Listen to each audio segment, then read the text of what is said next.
இத பத்தி தான் நான் வருத்தப்பட்டுக்கிட்டு இருக்கேன். என் பேரன் கார்த்திக்கும் தீபாவும் ரொம்ப ஆசாசையா கல்யாணம் பண்ணிக்கிட்டாங்க.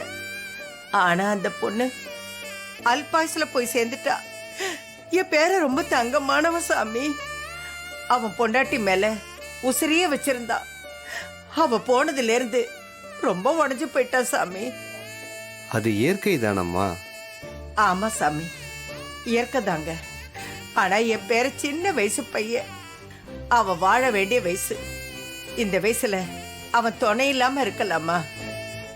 எங்க வம்சத்தை அழைக்கணும்ல. அதான் அவனை இன்னொரு கல்யாணம் பண்ணிக்கோன்னு சொன்னோம். ஆனா அவன் அந்த யோசனையிலேயே இல்லை. நாங்க எவ்வளவு தூரம் சொல்லி பார்த்துட்டோம். அவன் காதுலயே வாங்கிக்க மாட்டேங்கிறான். நீ வயசுல பெரியவளாச்சே, அவனுக்கு புரியுற மாதிரி எடுத்து சொன்னியா? நான் மட்டும் இல்ல சாமி, அவன் அம்மா அப்பா எல்லாரும் அவனுக்கு சொல்லியாச்சு. யார் என்ன சொன்னாலுமே அவன் அதை பத்தி காதுலயே வாங்கிக்க மாட்டேங்கிறான். அதான் சாமி, என் பேரன் கார்த்திக்கு கல்யாணம் ஆகுமா? அவன் வாழ்க்கை நல்லா இருக்குமா? அவன் நல்லபடியா இருக்கணும், எங்க வம்சம் தழைக்கணும். இத பத்தி தான் கேட்டுட்டு போலான்னு உங்களை தேடி வந்திருக்கேன் சாமி.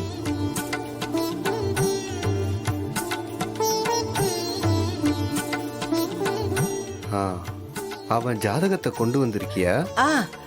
எடுத்துட்டு வந்திருக்கேன் சாமி. நானே உங்ககிட்ட இதை காட்டி நீங்க நல்ல வாக்கு சொல்லணும்னு கேட்கணும்னு வந்தேன்.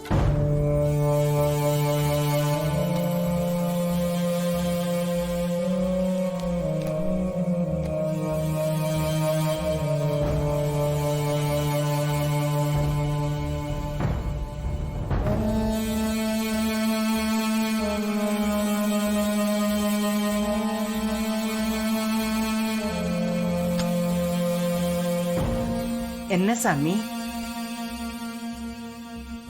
நீ இவ்வளவு தூரம் கவலைப்பட வேண்டிய அவசியமே இல்லை. இந்த பையனுக்கு நிச்சயம் கல்யாணம் நடக்கும். அவசியம் நடந்தே தீரும். அப்படியா சாமி? உண்மையாவா? எனக்கு சந்தோஷமா இருக்கு சாமி. இப்பதான் எனக்கு உசிரே வந்த மாதிரி இருக்கு. ரொம்ப நன்றி சாமி, ரொம்ப நன்றி. வாங்க உட்காருங்க.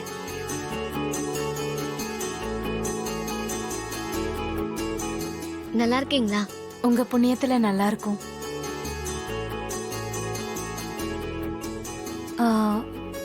இவர் யாரு? இவர் எங்க வீட்ல டிரைவரா இருக்காரு. இவங்க மாயா, மகேஷோட அண்ணி. ஒரு முக்கியமான விஷயமா பேச வந்தேன். மகேஷ் எங்க? உள்ளதா இருக்கான். இத கூப்பிடுறேன்.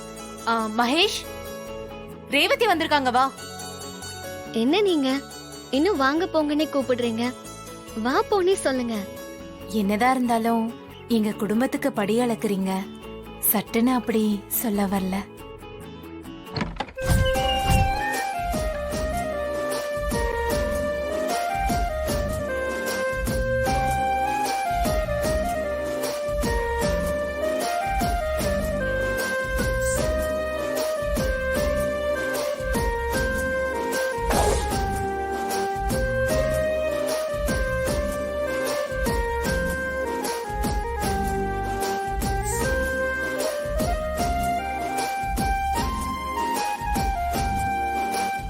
வாங்கம்மா. இவரு நம்ம ஆள் தான், எங்க வீட்டு டிரைவர். ஓ. அப்புறம் ஒரு முக்கியமான விஷயம் பேச வந்தேன். வீட்ல எனக்கு மாப்பிள்ளை தேட ஆரம்பிச்சிட்டாங்க. அப்படிங்களா? என்னம்மா சொல்றீங்க? மகேஷும் நீங்களும் ரொம்ப பிரியமா இருக்கீங்க. அதனாலதான் உடனே உங்களை பார்க்க வந்தேன். ரொம்ப ரொம்ப பெரிய இடம் நீங்க. உங்க அம்மா எங்க குடும்பத்தை ஏத்துப்பாங்களான்ற பயம் எனக்கு எப்பவுமே இருக்கு. இத நான் பலமுறை மகேஷ் கிட்ட சொல்லியிருக்கேன். ஆனா இங்க பாருங்க, அதெல்லாம் இப்ப எதுவும் பேச வேண்டாம். இவங்க ரெண்டு பேரையும் சேர்த்து வைக்கணும். அதுக்கான பிளானோட தான் நாங்க இங்க வந்திருக்கோம். நான் எல்லாத்தையும் பாத்துக்கிறேன். ரொம்ப தேங்க்ஸுங்க. என்ன சார், உங்களுக்கு ஓகே தானே? சரி, நான் கேட்குறேன், தப்பா எடுத்துக்காதீங்க. ஏன் எல்லா பட்டனும் போட்டிருக்கீங்க? எப்பவுமே இப்படிதான் போட்டுப்பீங்களா? ஆ, ஆமா ஆமா, இவன் எப்பவுமே இப்படிதான். ஆளும் ரொம்ப அமைதி, அதிகம் பேசவே மாட்டான். தான் உண்டு, தான் படிப்புண்டு, தான் வேலை உண்டுன்னு இருப்பான்.